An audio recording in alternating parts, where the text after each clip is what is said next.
దేవుని నామమునకు మహిమ కలుగును గాక. Heavenly light ministries global prayer tower ఆధ్వర్యంలో జరుగుతున్న ఉదయకాల స్తుతి ఆరాధన తుడికు మిమ్మల్ని అందరినీ ప్రేమపూర్వకంగా ఆహ్వానిస్తున్నాను. అందరికీ పునరుత్థానపు దినపు శుభములు, శుభాకాంక్షలు తెలియజేస్తున్నాను.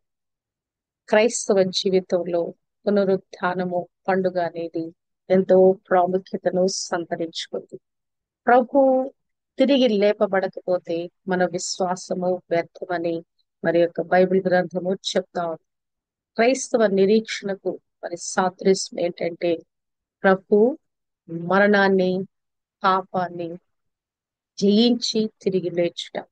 ప్రభు సిలువలోకి వెళ్ళినప్పుడు, ఆయన మరణించినప్పుడు మరి మనకెంతో హోప్లెస్నెస్ లోకి మనం వెళ్ళిపోయాం. కానీ తిరిగి ప్రభు మృతి గెలిచి లేచుట ద్వారా మనకొక గొప్ప ఆశ, గొప్ప నిరీక్షణ దేవుడు మనకు అనుగ్రహింప చేశాడు.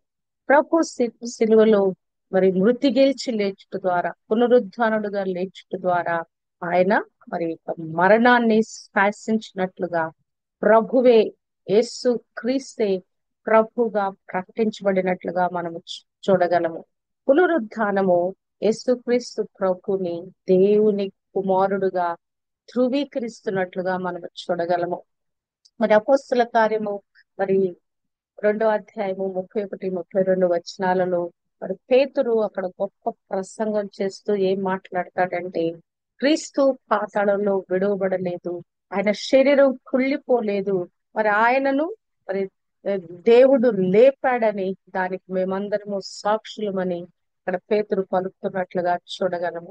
రెండవదిగా చూసినట్లయితే మరి పునరుత్థానం అనేది పునరుత్థానం అనేది మరి యేసు క్రీస్తు ప్రభు మరి ఆ సిలువలో చేసిన పాప ప్రాయశ్చిత్తాన్ని మరి తండ్రి అంగీకరించాడని నిర్ధారిస్తుంది. మన ప్రభు అయిన యేసును మృతులలో నుండి లేపిన వాని యందు విశ్వసించిన మనము కూడా మరి ఒక్క దినాన నీతిమంతులుగా తిరిగి లేపబడతామని రోమీయులకు రాసిన పత్రిక 4:24, 25లో రాయబడినట్లుగా మనం చూడగలము. మూడవదిగా చూస్తే ప్రభువు మృతులలో నుండి ఆది సంభూతుడుగా లేచాడని కొలస్సీలకు రాసిన పత్రిక 1వ అధ్యాయము 18వ వచనములో రాయబడింది. సంఘమను శరీరమునకు ఆయనే శిరస్సు, ఆయన కన్నిటిలో ప్రాముఖ్యము కలుగు నిమిత్తము ఆయన ఆది అయుండి మృతుల్లో నుండి లేచుటలో ఆది సంభూతుడాయను. హల్లెలూయా. మరి యొక్క పునరుత్థానం అనేది మరి నిత్య జీవానికి ఒక నిరీక్షణ ఇస్తున్నట్లుగా, మరి ఒక నిత్య జీవంలో మనం అందరము ప్రవేశిస్తామనకు వాగ్దానాన్ని మనకిచ్చినట్లుగా మనం చూడగలము. యోహాను సువార్తలో 11వ అధ్యాయము 25, 26 వచనంలో ప్రభు మార్తతో పలికిన మాటలు. అందుకు యేసు, పునరుత్థానమును జీవమును నేనే, నా యందు విశ్వాసముంచువాడు చనిపోయినను బ్రతుకును, బ్రతికి నా యందు విశ్వాసముంచు ప్రతి వాడును ఎన్నటికి చనిపోడని పలకిన మాటలను బట్టి మనందరం కూడా ఆ పునరుత్థానములో ప్రవేశిస్తాం.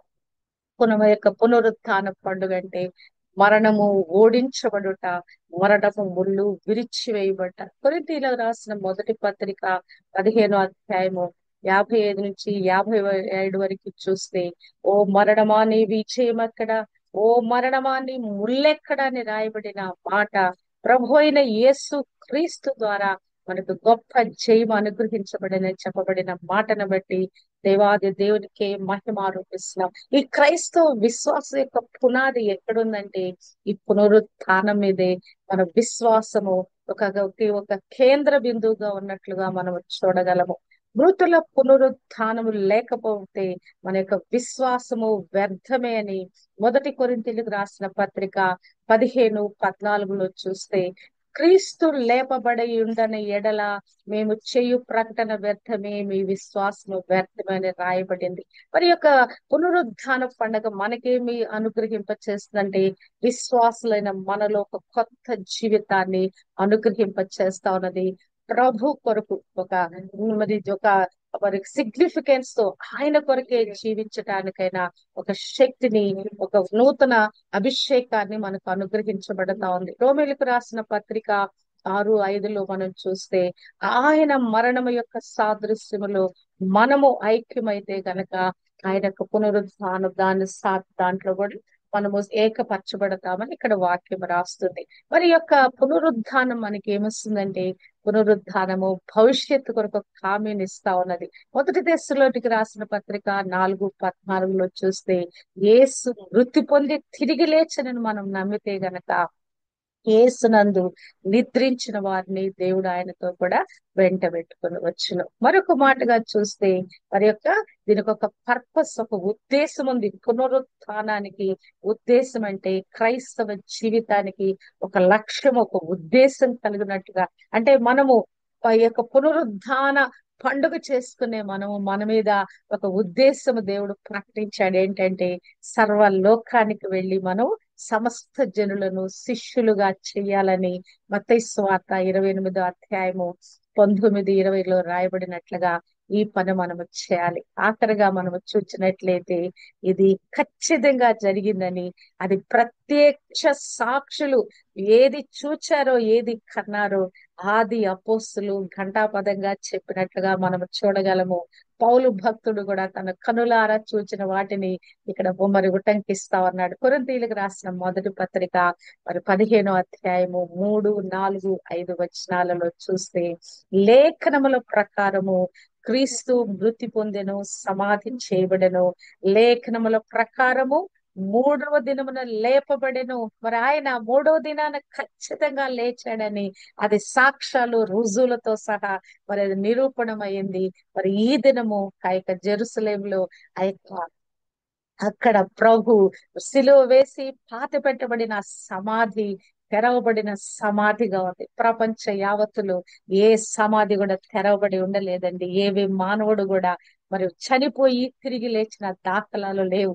మరి దేవతలు దేవుళ్ళని పరిగణింపబడే వారి లోకంలో చాలా మంది ఉన్నారు, కానీ వాళ్ళెవరు తిరిగి లేచినటువంటి దాఖలాలు లేవు. కేవలం క్రీస్తు ప్రభు మాత్రమే మృతి గెలిచి లేచాడు, పునరుత్థానుడిగా తిరిగి లేచాడు. ఆ పునరుత్థానపు పండుగను ఈ దినము ప్రపంచ యావత్తు కూడా సెలబ్రేట్ చేసుకుంటా ఉన్నది. ఈ యొక్క రిజరెక్షన్ సండేను బట్టి దేవునికి మహిమ ఆరోపిస్తున్నాం. 2025 సంవత్సరంలో దేవుడు మనల్ని సజీవులుగా ఉంచి ఇలాగనే పునరుత్థానపు పండుగ మరి జరిపించుకోవటానికి దేవుడు కృప దయచేస్తున్నాడు. అందరికీ మరి ఈస్టర్ శుభములు, పునరుత్థాన పండుగ దినపు శుభములు, ఆశీర్వాదాలు ప్రకటిస్తున్నాను. దేవునికి మహిమ కలుగును కాక. చిన్న మాట ప్రార్థన చేసుకుందాం.